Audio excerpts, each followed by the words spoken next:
Hello friends, आप सभी का एक्सेल इन एजुकेशन में स्वागत है।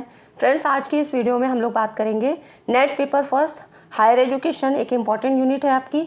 इसमें आपका एक इम्पॉर्टेंट टॉपिक है हायर एजुकेशन में ऑर्गेनाइजेशंस इन हायर एजुकेशन। ठीक है, ऑर्गेनाइजेशंस के बारे में डिस्कस करेंगे और ये बहुत इंपॉर्टेंट टॉपिक है क्योंकि यहाँ से हर बार आपके क्वेश्चन पूछे जाते हैं। आप लोग प्रीवियस ईयर के क्वेश्चन उठा के देखिएगा तो वहाँ पर हर बार चाहे वो मैचिंग में आया हो, चाहे सेलेक्ट करने के ऑप्शन में आया हो, इस तरह से इन ऑर्गेनाइजेशन से क्वेश्चन बनते हैं। ठीक है, ऑर्गेनाइजेशन मतलब एजेंसियाँ, संस्थाएँ जो कि आपके हायर एजुकेशन को रेगुलेट करती हैं। ठीक है, तो आप लोग चैनल पे पहली बार हैं तो चैनल को सब्सक्राइब कर लें और टेलीग्राम चैनल को भी ज्वाइन कर लें। डिस्क्रिप्शन में आपको लिंक मिल जाएगा।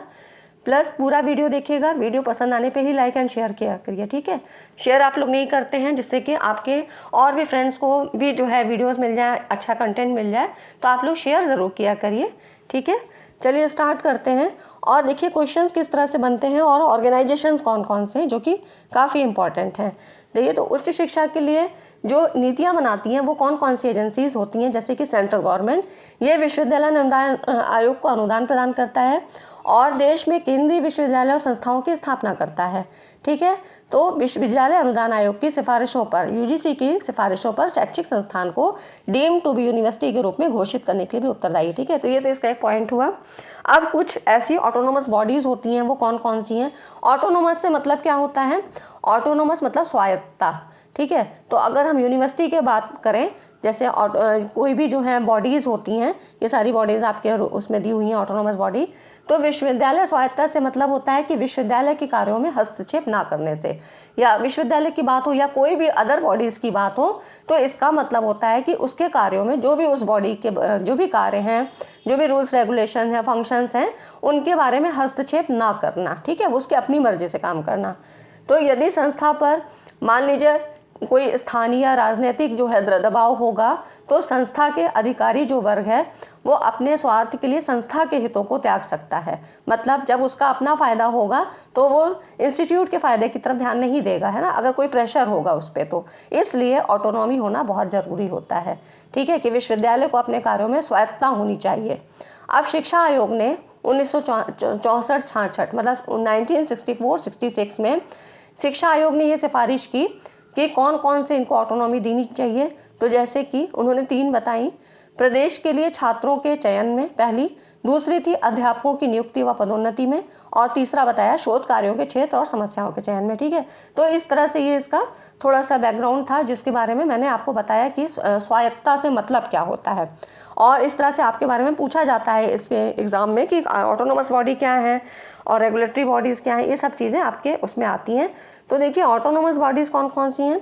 यूजीसी है, एआईसीटी है जिसके बारे में आपको पढ़ना भी है, एनसीटी है, ये है national council of teacher education, NCERT है, नेपा, ठीक है, नियोजन और प्रशासन संस्थान है, इसके बारे में अभी हम डिटेल में पढ़ेंगे। और है राष्ट्रीय उर्दू भाषा प्रोन्नति परिषद, national council for promotion of Urdu language, और राष्ट्रीय संस्कृत संस्थान। ठीक है, तो ये कुछ चीज़ें हैं जो ऑटोनोमस बॉडीज़ के अंतर्गत आती हैं। उसके बाद देखिए अब हम पढ़ते हैं यहाँ पर कैब के बारे में, central advisory board of education.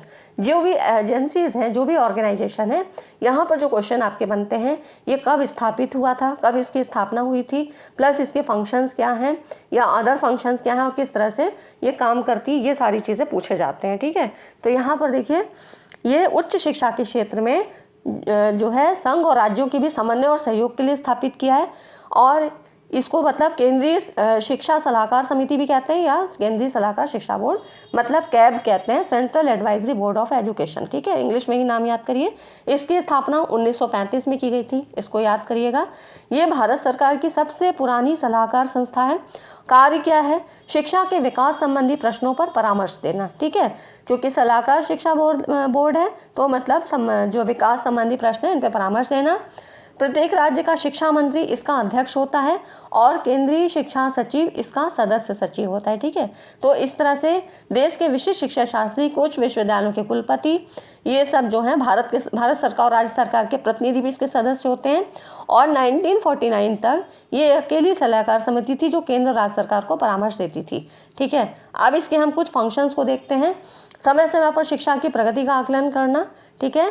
केंद्र सरकार, राज्य सरकार तथा अन्य संगठन द्वारा लागू की गई नीतियों का मूल्यांकन करना और उपयुक्त परामर्श देना, परामर्श का ही काम करती है मेन। केंद्र और राज्य सरकार दोनों के बीच के काम करती है। तो इस तरह केंद्र तथा राज्य सरकार और केंद्र शासित प्रशासन के बीच समन्वय संबंधी परामर्श देना तथा गैर सरकारी संस्थाओं को शिक्षा नीति के अनुरूप शिक्षा के विकास के लिए परामर्श देना, ठीक है। फिर है केंद्र सरकार, राज्य सरकार तथा केंद्र शासित क्षेत्रों को शैक्षिक प्रश्नों पर सलाह देना। तो इस तरह से ये इसके कुछ काम है जो कि इम्पोर्टेंट थे, वो ही मैंने लिए हैं, ठीक है। ऐसे तो बहुत सारे फंक्शंस होते हैं। अब देखिए यूजीसी के बारे में आपको भी जानना बहुत ज़रूरी है। पहले जो आपकी नेट की परीक्षा थी ये यूजीसी नेट कराती थी, अब क्या है एनटीए के द्वारा होता है। तो यूजीसी क्या है?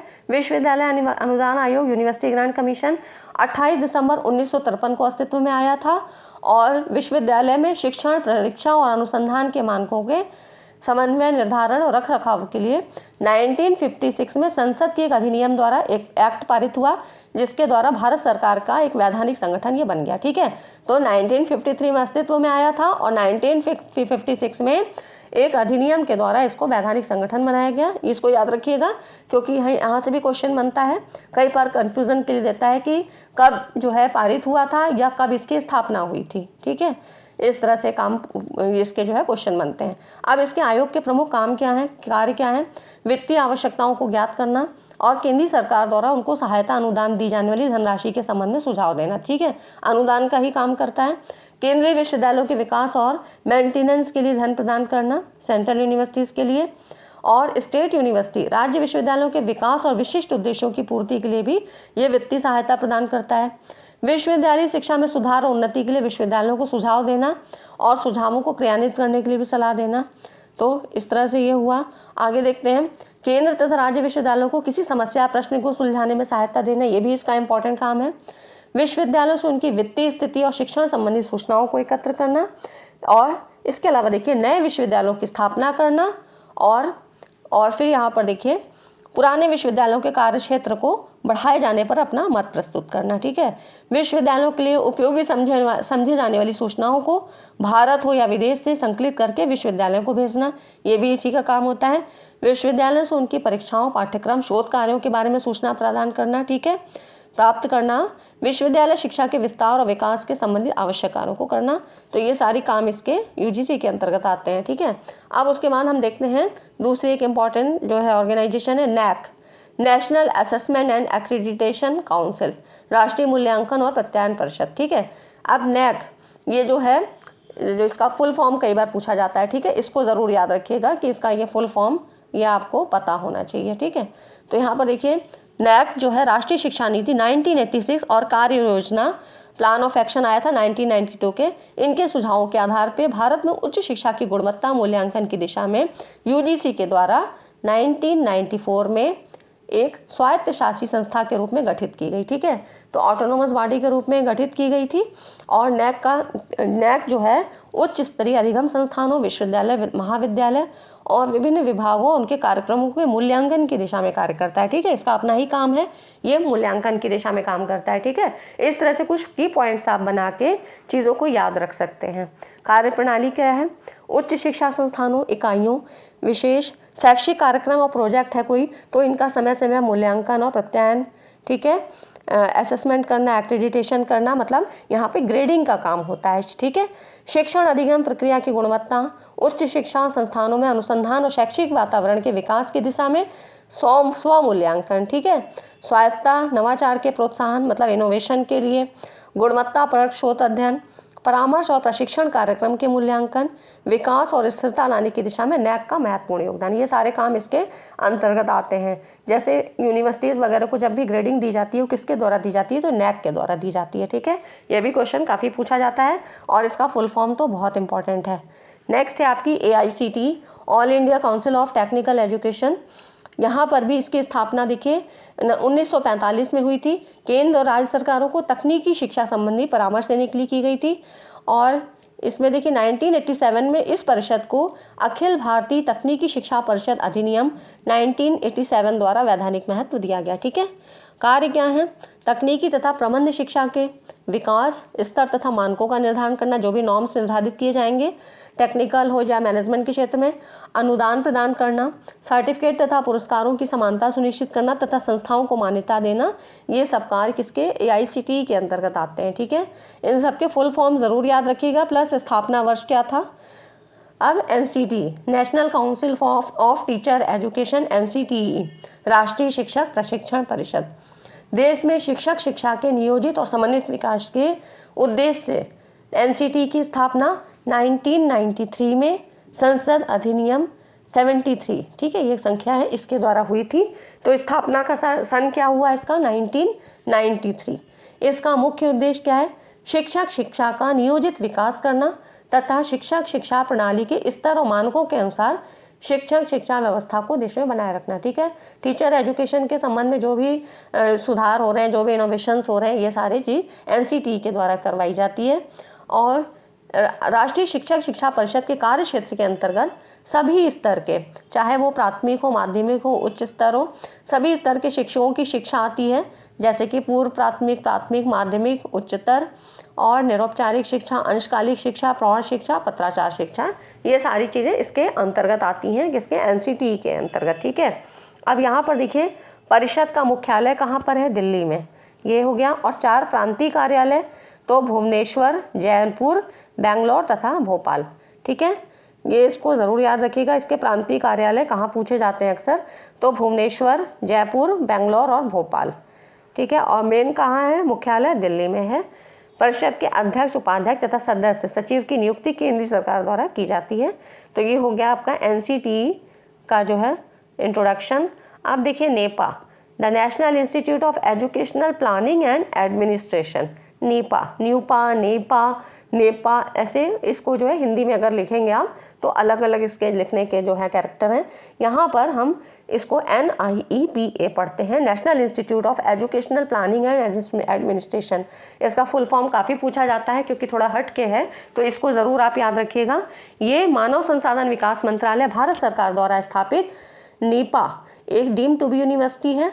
ये न केवल भारत में बल्कि दक्षिण एशिया में भी शिक्षा की योजना और प्रबंधन में क्षमता निर्माण और अनुसंधान से संबंधित प्रमुख संगठन है। ठीक है, तो शैक्षिक योजना और प्रशासन के क्षेत्र में संगठन द्वारा किए गए अग्रणी कार्य की मान्यता में भारत सरकार ने इसे 2006 में डीम्ड यूनिवर्सिटी का दर्जा देकर डिग्री प्रदान करने का अधिकार दिया था।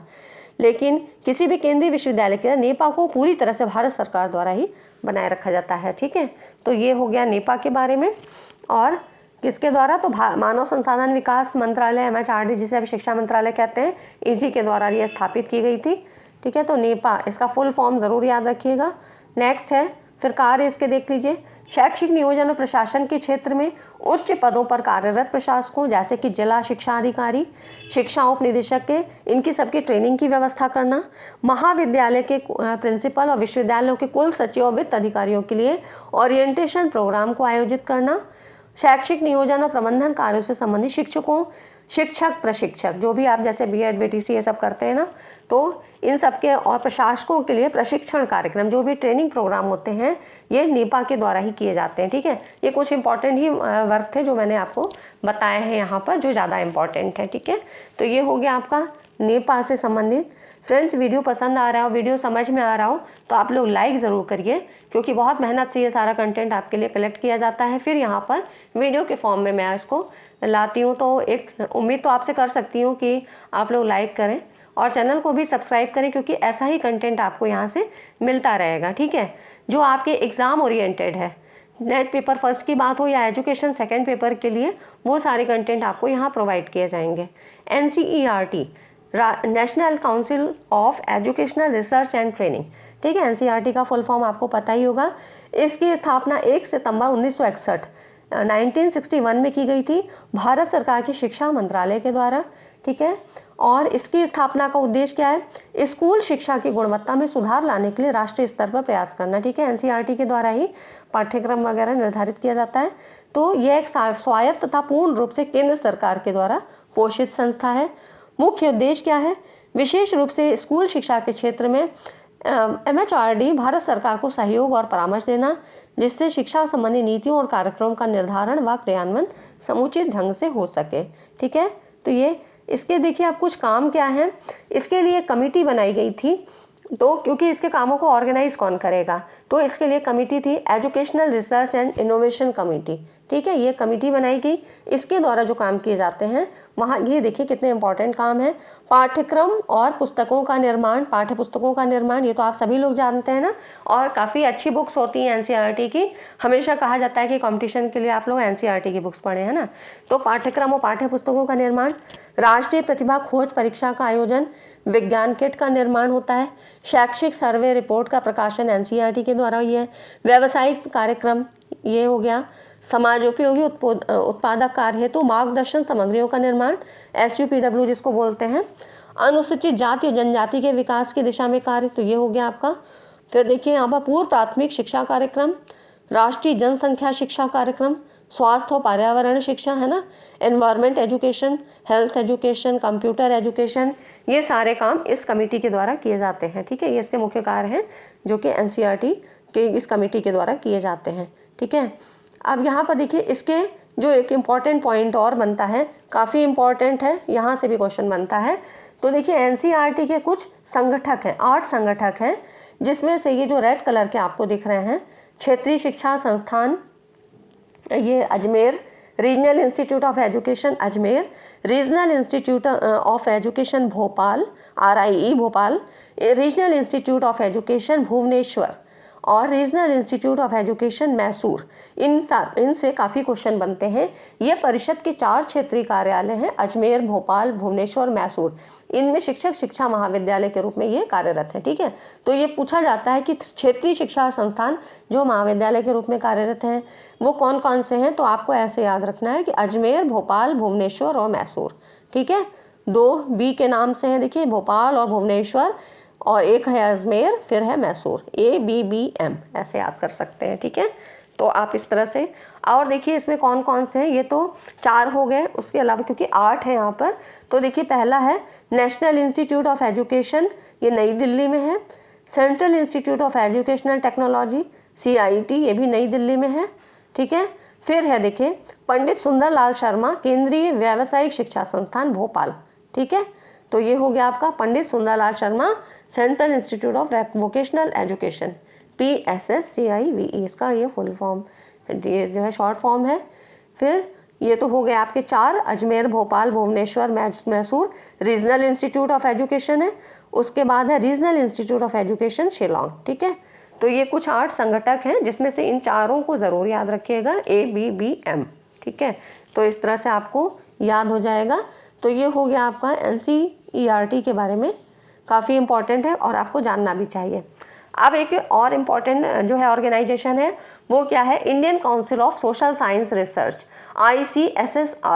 ICSSR, इसका फुल फॉर्म भी कई बार पूछा गया है। इसी तरह से आगे और भी हैं, फिलोसॉफिकल रिसर्च या CSIR, इसके बारे में भी काफ़ी है, तो या हिस्टोरिकल रिसर्च, तो ऐसे जो है इनके फुल फॉर्म काफ़ी पूछे जाते हैं। ठीक है, तो इससे आपको मैचिंग करने के लिए सवाल आया था प्रीवियस ईयर क्वेश्चंस में, आप देखिएगा तो यहाँ से आपको मैचिंग के लिए पूछा गया था, जो कि आपको ऐसे कहीं पर भी कंटेंट में आपके दिया नहीं है, लेकिन पूछा गया था, क्योंकि ये सारे हायर एजुकेशन के ऑर्गेनाइजेशंस हैं, तो क्वेश्चंस कहीं से भी बन सकता है।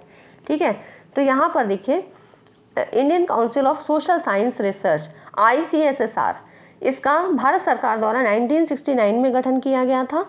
ये देश विभिन्न उच्च शिक्षण संस्थानों के माध्यम से सामाजिक विज्ञान के क्षेत्र में किया जाने वाले अनुसंधान को प्रोत्साहन देने वाली अग्रणी संस्था है देश के। ठीक है, यहाँ पे देश के विभिन्न उच्च शिक्षण संस्थानों के माध्यम से किसके क्षेत्र में, सामाजिक विज्ञान के क्षेत्र में। अब जब तक फुल फॉर्म नहीं पता होगा तो आप रिलेट नहीं कर पाएंगे। एक तरफ टेबल दी हुई थी, मतलब एक तरफ इसका फुल फॉर्म ये दिया था शॉर्ट फॉर्म, और दूसरी तरफ दिया था कि सामाजिक विज्ञान है या ऐतिहासिक अनुसंधान है, इस तरह से दिया था, आपको मैच करना था। जब लेकिन फुल फॉर्म ही नहीं पता होगा तो हम मैच कैसे करेंगे, है ना। तो इस तरह से तो ये हो जाता है आपका Indian council of social science research. ये समय समय पर आयोजित होने वाले सामाजिक विज्ञान अनुसंधानों को प्रोत्साहन, अनुदान और उसके परिणामों से अवगत कराकर सरकार को दिशा में सलाह देने वाली संस्था है। ठीक है, इसका काम है जो भी सामाजिक विज्ञान के क्षेत्र में रिसर्च वगैरह होती है उनके फील्ड में ये काम करती है। ठीक है। तो ये ICSSR ज़रूर याद रखिएगा, कोई ना कोई क्वेश्चन ज़रूर आएगा इससे। CSIR नेट होता है तो किन के लिए होता है? Council for scientific and industrial research, ठीक, वैज्ञानिक और औद्योगिक अनुसंधान परिषद। इसका जो गठन है ये ऑटोनोमस बॉडी के रूप में 1942 में किया गया था, ठीक है। वैज्ञानिक और औद्योगिक अनुसंधान के क्षेत्र में सरकार इस संस्था के माध्यम से कार्य करती है। CSIR नेट होता है ना साइंस वालों के लिए, जो भी उनके सब्जेक्ट हैं उनमें ये CSIR नेट होता है। आपका होता है नेट, है ना, NTA नेट होता है, NTA के द्वारा होता है, यहाँ पर CSIR नेट होता है।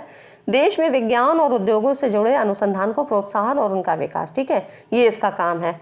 वैज्ञानिक अध्ययन हेतु विशेष विभागों की स्थापना और उनका विकास, शोध फेलोशिप की, जो भी रिसर्च फेलोशिप मिलती है उसकी व्यवस्था करना, अनुसंधान परिणाम का उपयोग, वैज्ञानिक और औद्योगिक अनुसंधान हेतु प्रयोगशाला और कार्यशाला, ठीक है, जो भी लेबोरेटरी और जो है वर्कशॉप वगैरह होती हैं इनका यहाँ पे गठन होता है। वैज्ञानिक और औद्योगिक अनुसंधान से जुड़े जर्नल है मोनोग्राफ का प्रकाशन होता है, ठीक है। जो भी जर्नल्स वगैरह प्रकाशित होते हैं वो CSIR के द्वारा ही होते हैं। तो ये हो गया आपका, ठीक है। उसके बाद देखते हैं हम एक इम्पॉर्टेंट ICBR, ये है council, Indian council for philosophical research, ठीक है, भारतीय दार्शनिक अनुसंधान परिषद। अब जब आपको फुल फॉर्म पता हो गया तो आप इसके काम के बारे में भी थोड़ा अंदाजा लगा सकते हैं। तो ये किस फील्ड में? दर्शन के क्षेत्र में अनुसंधानों को बढ़ावा देने और भारतीय संस्कृति और दर्शन के पुनरुद्धार, ठीक है, रेनोवेशन दिशा में भारतीय दार्शनिक अनुसंधान परिषद की स्थापना रजिस्ट्रेशन ऑफ सोसाइटीज़ एक्ट 1860 के अधीन हुई और इसने काम किया जुलाई 1981 से इसने कार्य करना प्रारंभ किया। उस समय इसके जो अध्यक्ष थे कौन थे? प्रोफेसर DP चट्टोपाध्याय थे। इतना आपको याद नहीं रखना है, बस इसका सन याद रखिएगा और फुल फॉर्म, ठीक है, बाकी इसका फंक्शन जो भी है। समय समय पर दर्शन के क्षेत्र में होने वाले अनुसंधान की समीक्षा करना, अंतर अनुशासनात्मक अनुसंधानों को प्रोत्साहन। अंतर अनुशासनात्मक अनुसंधान कौन से? जो इंटर रिलेशनल होते हैं, ठीक है, जो भी फिलॉसफी से संबंधित हैं और उनसे जो और भी रिलेटेड कौन कौन से रिसर्च हो रहे हैं उनका भी यहाँ पर ही काम होता है, उन्हीं को भी यहाँ पे प्रोत्साहन दिया जाता है। दर्शन के क्षेत्र में शिक्षण को प्रोत्साहन देना और दार्शनिक अनुसंधान को आयोजित करने वाली संस्थाओं को अनुदान देना, संगोष्ठी कार्यशाला, इन सब का आयोजन और जर्नल का प्रकाशन, ये सब इस परिषद के मुख्य कार्य हैं, ठीक है। तो ये हो गई फिलोसॉफिकल रिसर्च ICPR। उसके बाद एक और है ICHR, Indian council for historical research, ठीक है। तो बस आपकी फुल फॉर्म ज़रूर याद रखिएगा, इनको मत गलत करिएगा। तो ICHR भारतीय ऐतिहासिक अनुसंधान परिषद है, ये भी सोसाइटी रजिस्ट्रेशन एक्ट 1860 के अधीन यहाँ पर इसका जो ICHR भारतीय ऐतिहासिक अनुसंधान परिषद की स्थापना ये भी ऑटोनोमस बॉडीज़ के रूप में 1972 में हुई थी, ठीक है। इसका अध्यक्ष भारत सरकार द्वारा मनोनीत एक प्रसिद्ध इतिहासकार होता है, जो कि भारत सरकार के द्वारा इसको अपॉइंट किया जाता है।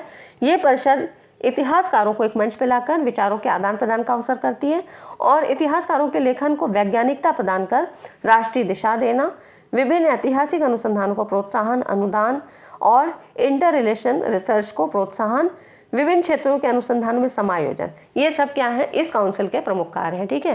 तो ये हो गए आपके प्रमुख ऑर्गेनाइजेशन जहाँ से आपको हर बार एक क्वेश्चन जरूर मिलता है और अगर मैचिंग में आया तब तो फिर एक ही टेबल में आपको 4 ऑप्शन दिए होंगे, ठीक है, उन सबको आपको मैच करना है।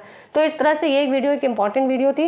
वीडियो सेशन अच्छा लगा हो तो लाइक ज़रूर करिए, एक लाइक आपका मेरे मोटिवेशन को काफ़ी गुना बढ़ा देता है, तो आप लोग प्लीज़ लाइक ज़रूर किया करिए, हम्बल रिक्वेस्ट है, लाइक करें, सब्सक्राइब करें और जो है टेलीग्राम चैनल को भी ज्वाइन करिए, ठीक है फ्रेंड्स। मिलते हैं अगली वीडियो में ऐसे ही एक इम्पॉर्टेंट कंटेंट के साथ।